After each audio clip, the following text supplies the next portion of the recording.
perhaps government would say to you, actually, we are moving to different forms of energy. We're moving to nuclear, and yeah, Christmas now. there we go. And I don't think that many environmental groups are particularly pleased with the idea, although government has said this actually can be a long-term solution.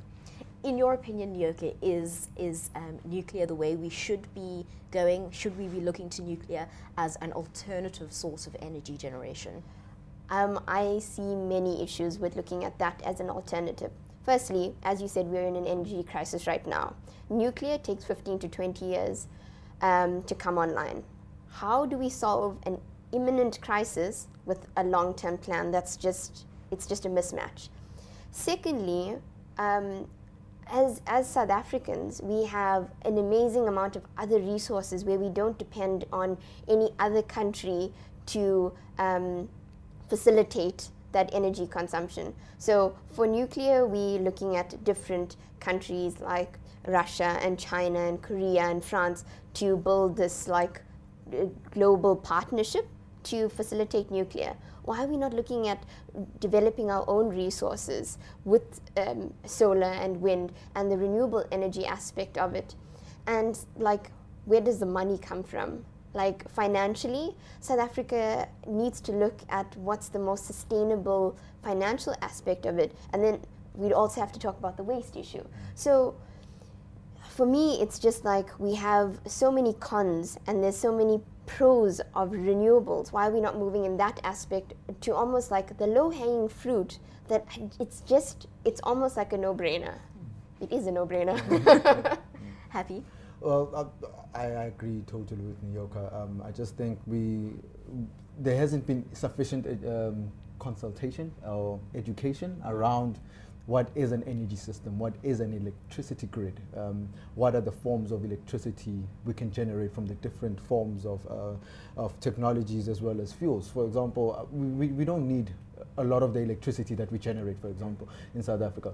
We don't need to heat our houses with electricity. That's just one of the most inefficient ways of using electricity. We can use gas for heating. We can use not even the shell gas or a conventional gas, but we can use biogas for cooking and for heating. So it's possible to look at an energy system and look at energy services as opposed to just providing a one-size-fit-all electricity type of wholesale product, which is basically what nuclear is, because it displaces everything. Yeah. If nuclear comes in, you're going to have to start incrementally increase your share of nuclear energy. So that's going to displace coal as well. That's going to displace any form of gas production that might happen. That's going to displace renewable energy. So once you go nuclear, you have to be all in. You can't be half and half, you know. Why not?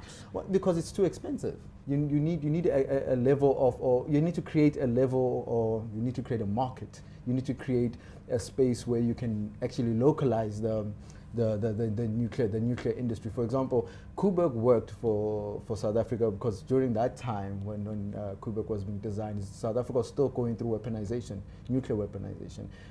It had Philindaba as well, so it had a lot of research facilities around nuclear. So there's a big history around nuclear development in South Africa. After that, after we stopped creating or designing weapons, nuclear weapons, trying to weaponize ourselves, we then decreased the level of the industry just to energy generation and the medical use thereof of nuclear products.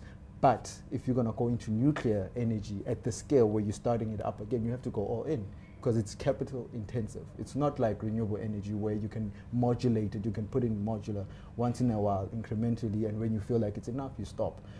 It's not also like coal where you can make it a little bit smaller.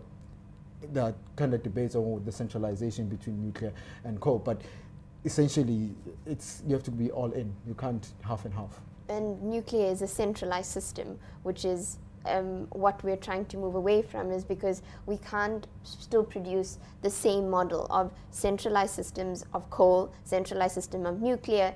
It needs to be diversification, decentralization, giving people ownership over their energy systems. And I'm not talking about like, but almost responsibility over their energy systems. Because if you feel so far removed from it, you don't take responsibility for it, and therefore you can waste it. And that's also the aspect of it is, and we always talk about energy efficiency first, because there's so much of waste in energy systems, and that leads to water waste. And so like that whole nexus, and South Africa being a water scarce country, we can't afford it. We really can't.